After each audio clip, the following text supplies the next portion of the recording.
The Bigfoot of Tennessee, giants of the American frontier. In the dense forests of 1770s Tennessee, a massive figure moved through the wilderness with surprising grace. Thomas Sharp Spencer, weighing nearly 400 pounds, lived alone in a hollow sycamore tree, surviving where others dared not venture. While most men traveled in groups for safety, Spencer walked the dangerous paths alone, carrying weapons that would strain to normal men. His footprints in the mud were so large, they once sent a French trader fleeing in terror, convinced that giants roamed these untamed lands. Welcome to Native Legends and History Stories, where we uncover the raw, true stories of America's frontier. If you're fascinated by the untold tales of early American history, join our community by subscribing to the channel. The summer of 1769 marked the beginning of an extraordinary chapter in Tennessee's history. 14 seasoned frontiersmen gathered in the wilderness, their arrival heralding a new era of exploration and conflict.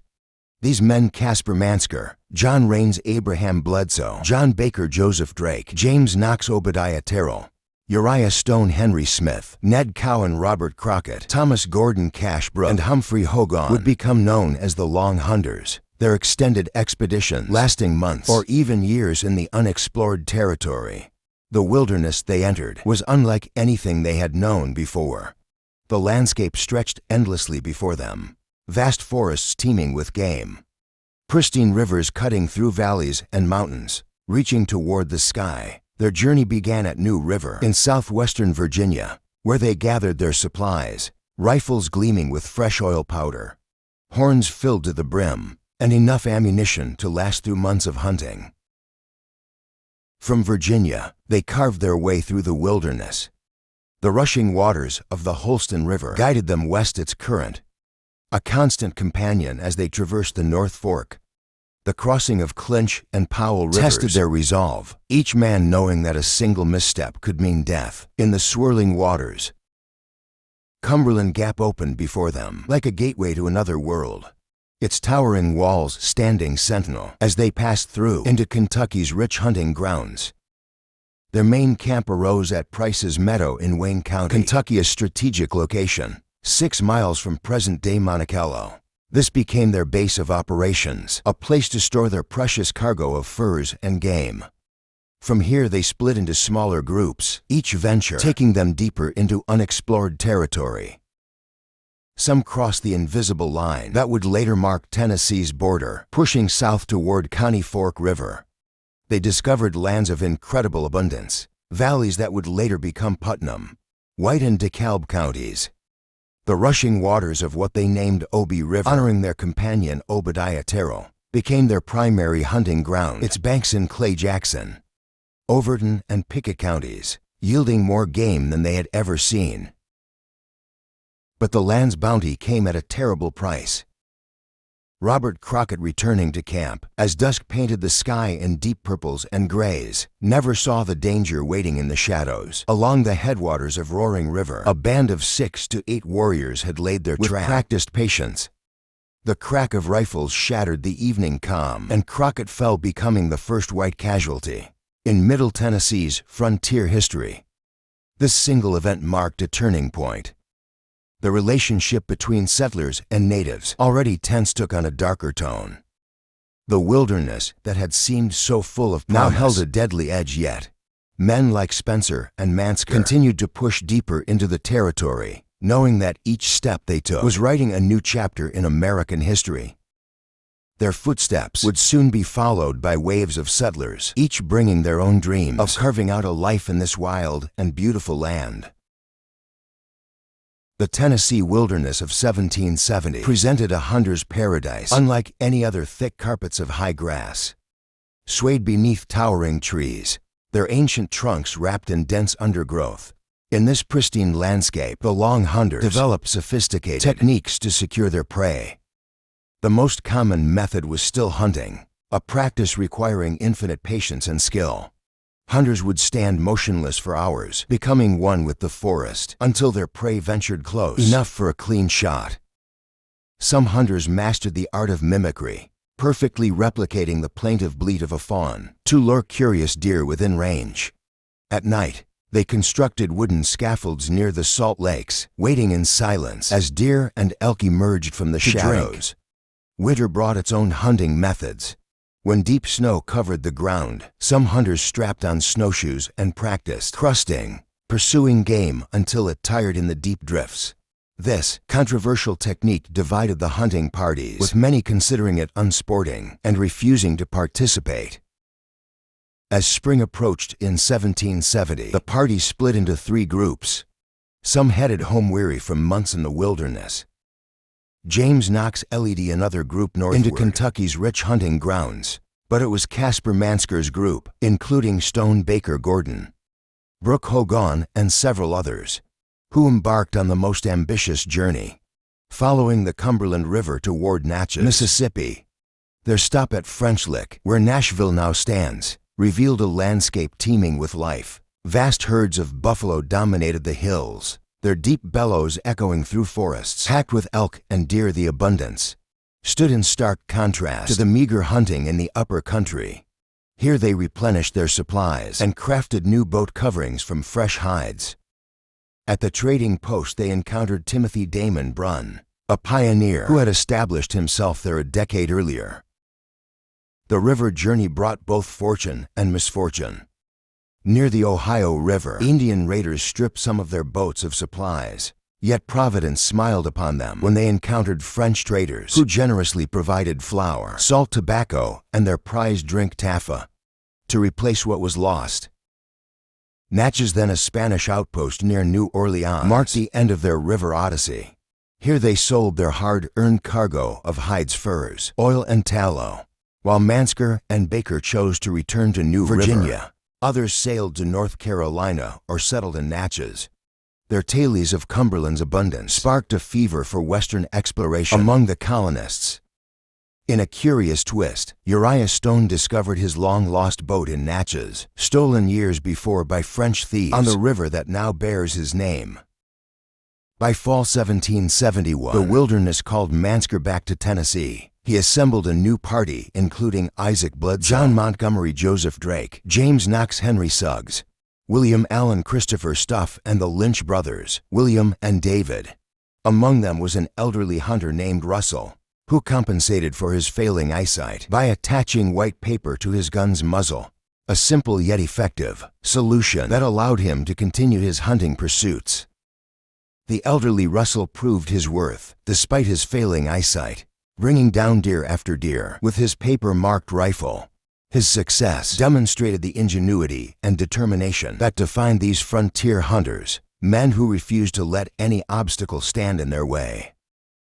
In the heart of what would become Sumner County, Mansker's group established their main camp near a winding creek close to Dr. Anderson's future residence along the Gallatin-Nashville Turnpike. This strategic location would later give Station Camp Creek its name, marking the beginning of permanent settlement in the region. Life at the camp tested every ounce of their frontier experience. The bitter winter forced them to construct shelters from animal skins. Layering pelts to keep out the biting wind and driving snow, they developed a routine of leaving guards to protect their valuable stores, while hunting parties ranged across what would become Sumner Robertson, David Wilson Smith, and Turrisdale counties. Yet, even their careful planning couldn't prevent disaster. One fateful day, when every hunter was out tracking game, 25 Cherokee warriors descended on the unguarded camp. The raiders moved with practiced efficiency, stripping the camp of everything valuable: cooking pots, precious ammunition, and nearly 500 carefully preserved deerskins. Even the hunters' spare clothing vanished into the wilderness. The Cherokees' tactical brilliance showed in their retreat. While their entry trail stood out clearly in the earth, their exit vanished like smoke.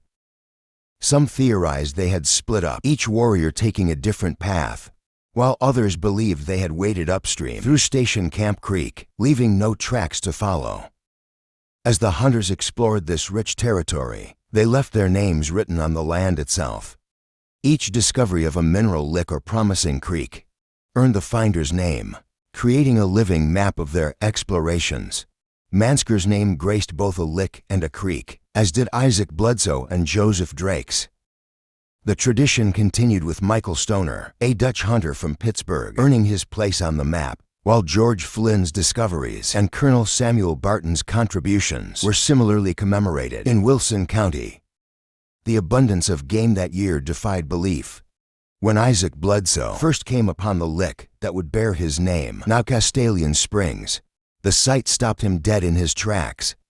The valley around the Sulphur Spring heaved with such massive herds of buffalo that Bledsoe dared not dismount, fearing he'd be crushed under their restless hoofs. Mansker's own discoveries near Goodlettsville, 2 mineral licks about 300 yards apart, proved equally remarkable. In a single day, moving between these upper and lower licks, he brought down 19 deer. Such success seemed almost supernatural to later generations, but it spoke to both the hunter's skill and the untouched abundance of the land. When their ammunition finally ran low, they left for their eastern homes with a fortune in furs and the satisfaction of a successful season. But the wilderness called Mansker back again. By November 1775, he led another party, including 2 men named Bryant, back through Cumberland Gap. They made camp at Mansker's Lick, his discovery from 1771, serving as a familiar waypoint in the wild territory. While most of the party soon returned to Virginia, Mansker and 3 companions stayed behind. They pushed their hunting and trapping operations into new territory, working the Sulphur Fork and Red River in what would become Robertson and Montgomery counties. The discovery of blackfish Indians hunting nearby forced them to exercise extreme caution. In frontier warfare, information meant survival. The tension in the wilderness reached its breaking point near the banks of Red River. Mansker, chosen for his stealth and woodcraft, crept through the forest to spy on the Blackfish Indians' camp. His moccasined feet made no sound as he moved from tree to tree, each step bringing him closer to the enemy's firelight. Through the dancing shadows, he counted only 2 warriors sitting by the flames. The rest of their party must be out hunting, he reasoned, deciding to wait and observe. Minutes stretched like hours as he stood motionless, becoming one with the forest shadows. Suddenly one warrior rose, grabbed his tomahawk, and crossed the river, disappearing into the darkness beyond. Fate had other plans that night. The remaining warrior, shouldering his gun, began walking directly toward Mansker's hiding spot. The hunter's heart pounded as the distance closed. 15 yards, 10 yards, 5. There was no choice left. In one fluid motion, Mansker raised his rifle and fired. The shot shattered the night's silence. The wounded warrior's death cry echoed through the trees. His gun clattered to the ground as he staggered past his camp, pitching headlong over the bluff into the dark waters below. The sound of splashing water had barely faded when Mansker and the returning warrior both sprinted for the abandoned camp. Mansker's longer legs carried him there. First he snatched up a discarded gun, but when he pulled the trigger, only a useless flash in the pan resulted. The second warrior melted into the darkness. Dawn revealed a changed landscape. During the night, the surviving warrior had returned, honoring his fallen brother with a proper burial. The camp was stripped clean, furs, utensils, and supplies loaded onto a horse whose tracks led westward. Though they followed the trail for miles, the warrior had vanished like morning mist. This deadly encounter marked the first Indian casualty at the hands of white settlers in Middle Tennessee. But the wilderness wasn't finished writing its story. As Mansker's group returned to Virginia, a new figure emerged on the frontier: Thomas Sharp Spencer. The spring of 1776 found Spencer, drawn by Mansker and Bledsoe's tales of rich and abundant game, making his way into the Cumberland Valley. With his companion Holiday and others, he established a station at Bledsoe's Lick, transforming virgin land into the first farm in Middle Tennessee. Through the summer months, they explored the surrounding wilderness while tending their precious corn crop, the first grains ever cultivated in the region. But frontier life wasn't for everyone. As autumn approached, Holiday's resolve crumbled, and he decided to return east. Spencer, showing the compassion that would become legendary, accompanied his friend to the Barrens of Kentucky, near present-day Glasgow. At their parting, a small crisis arose. Holiday had lost his hunting knife, an essential tool for wilderness survival.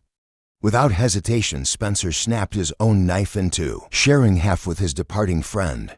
It was the last act of kindness Holiday would receive. He vanished on the journey home, likely falling prey to hostile warriors. Spencer returned to Bledsoe's Lick alone. As winter descended on the Cumberland Valley, he took up residence in a massive hollow sycamore tree near what would become Castalian Springs. This natural shelter, which would later be known as Spencer's House, became the first home of Middle Tennessee's most legendary pioneer.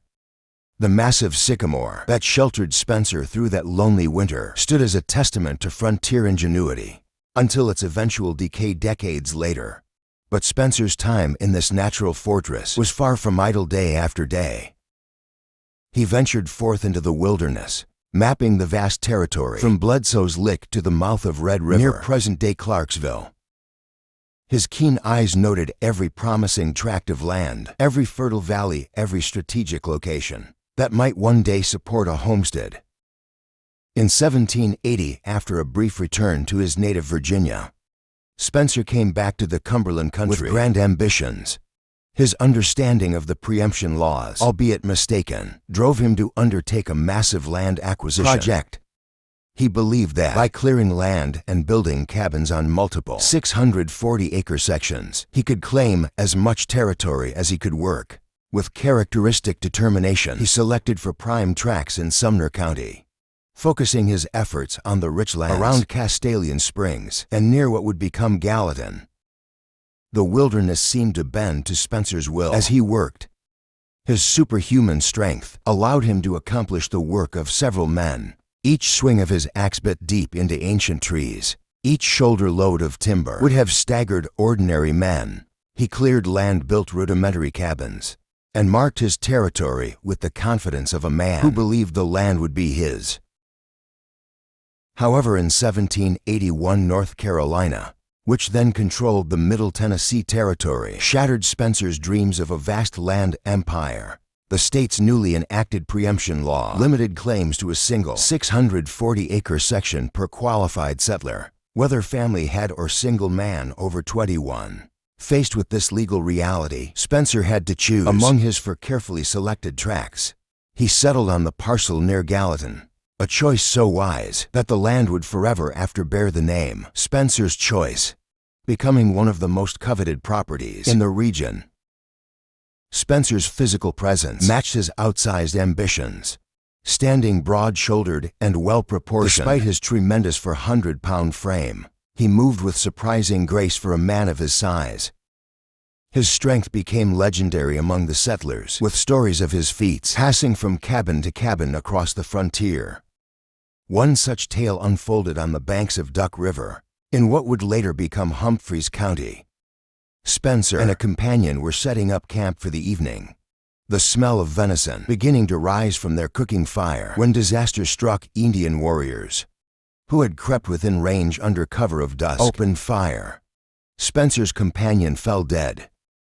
Without hesitation, Spencer scooped up not only his dead friend's body, but also both their guns and ammunition. Despite this enormous burden, a load that would have immobilized most men, he crashed through the thick canebrake with such speed and power that his pursuers could only follow at a safe distance, wary of the two loaded rifles he carried. After ensuring his own safety, Spencer returned to give his fallen companion a proper burial before making his way back to French Lick. John Carr, a respected pioneer, chronicler of Sumner County's early history, witnessed first-hand evidence of Spencer's legendary strength. Riding through a clearing Spencer had worked, Carr marveled at the rail fence surrounding 5 or 6 acres. Each timber in that fence, Carr noted, was the size of 10 to 15 normal rails, logs so massive they should have required a team of men to move. Yet Spencer had single-handedly cut these giants and carried them on his shoulders to build the fence. These feats of strength weren't mere showing off. They were necessary adaptations to frontier life. Every log carried, every cabin built, every acre cleared represented another step in transforming wilderness into civilization. Spencer's extraordinary physical capabilities allowed him to work at the pace required by his ambitious plans, even if those plans eventually had to be scaled back due to legal restrictions. The land Spencer cleared and the boundaries he established helped lay the groundwork for Tennessee's future development. His careful selection of properties, even though he could only keep one tract, demonstrated his understanding of the land's potential. Spencer's choice became more than just a property name. It represented the judgment of a man who had walked every inch of the territory and understood its true value. Even in sickness, Spencer's legendary strength could not be contained. One day, while fighting a fever and confined to his blanket near a cabin construction site, he watched his settlers struggle with a massive log. Their faces reddened with effort as they attempted again and again to lift the heavy timber into place. Unable to bear their frustration any longer, Spencer rose from his sick bed, brushed aside their protests, and with one fluid motion, hoisted the log into position, as if it were nothing more than a fallen branch. His physical presence left lasting impressions wherever he went. Spencer's footprints in the soft earth near Bledsoe's Lick became the stuff of frontier legend. On a rainy morning at daybreak, while pursuing a buffalo herd past Timothy Damon Bruin's trading station, Spencer unknowingly created a story that would be told for generations. A French hunter, awakened by the commotion and stepping out to investigate, came upon Spencer's enormous footprint in the rain-softened mud. The sight so terrified the man that he dove into the Cumberland River, swimming across its wide waters, and fled northward through the wilderness. He didn't stop until he reached the French settlement at Vincennes, where he swore he'd never return to a land inhabited by such giants.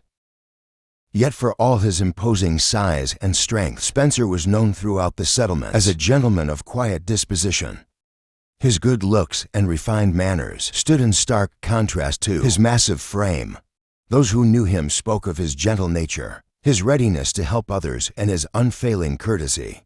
Like the legendary Daniel Boone, Spencer found his truest peace in the solitude of the forest. Even in times when Indian attacks were frequent and deadly, he would venture alone into the wilderness, for weeks at a time, seemingly immune to fear. His solitary hunting expeditions often proved crucial to the settlement's survival. During times of scarcity, Spencer would emerge from the forest with game to feed hungry families. Though he never married or established a permanent home after the settlements grew in Sumner and Davidson counties, his presence provided security to vulnerable outposts. He made it his practice to spend nights at stations most likely to face Indian attacks, his very presence deterring potential raiders. Fate's final call came to Spencer in the autumn of 1793. Having returned to Virginia to claim an inheritance, he was journeying back to Tennessee with a party traveling through Knoxville. True to his independent nature, Spencer rode ahead of the group as they approached the headwaters of Coney Fork River. The elevation they reached would soon bear his name, Spencer's Hill, though for tragic reasons. As he approached a gap near the hill's summit, riding alone, as was his custom, Spencer did not know that hostile warriors lay in wait. The crack of rifles shattered the morning calm. The giant who had survived countless dangers, who had lifted impossible weights and outrun pursuing warriors, fell from his mount. Instantly killed by the ambusher's bullets, his magnificent horse, startled by its master's fall, demonstrated a survival instinct worthy of its owner. As whooping warriors closed in, the animal burst through their line, thundering back down the trail to alert the rest of the party. The horse's escape denied the warriors their prize, but Tennessee had lost one of its greatest pioneers. Spencer's death marked the end of an era. In all the chronicles of early Tennessee history, no figure better embodied the combination of physical prowess and moral character that the frontier demanded.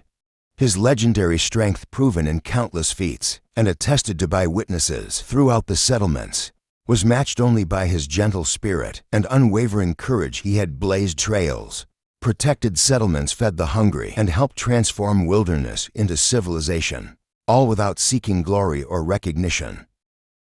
The gap where Spencer fell became a monument to his memory, but his true legacy lived on in the stories told around settler fires, in the lands he had explored and protected, and in the example he set of how great strength could be paired with greater kindness. In the annals of frontier history, Few stories shine as brightly as that of the gentle giant who gave his life, helping to forge a new territory in the wilderness. Spencer's arrival at Bledsoe's marked a turning point in Tennessee's story. From the solitary hunter sleeping in a hollow tree to the respected protector of frontier settlements, his journey embodied the transformation of the wilderness itself. His legendary strength moved logs that would stagger teams of oxen, while his gentle spirit earned the respect of every settler he met. In the untamed lands of Tennessee and Kentucky, where northern and southern tribes maintained an uneasy peace in their shared hunting grounds, Spencer carved out a place in history. The Cherokee Choctaw Creek and Chickasaw peoples of the South and the Iroquois nations of the North had long known these territories as contested ground. Among these ancient tribal rivalries, Spencer and the early settlers wrote their own chapter in blood and courage.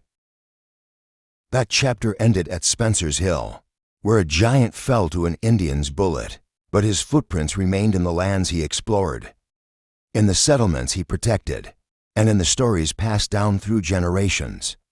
The 400-pound frontiersman who could carry a dead man and two rifles through dense forest, who broke his only knife in half to help a friend, who spent countless nights guarding vulnerable stations from attack, left a legacy as large as his legendary frame. That's our story for today on Native Legends and History Stories. If you enjoyed learning about Tennessee's gentle giant, hit subscribe and join our community of history enthusiasts. Leave a comment sharing your thoughts on Spencer's remarkable life. Until next time, remember, real history lives in the stories of real people.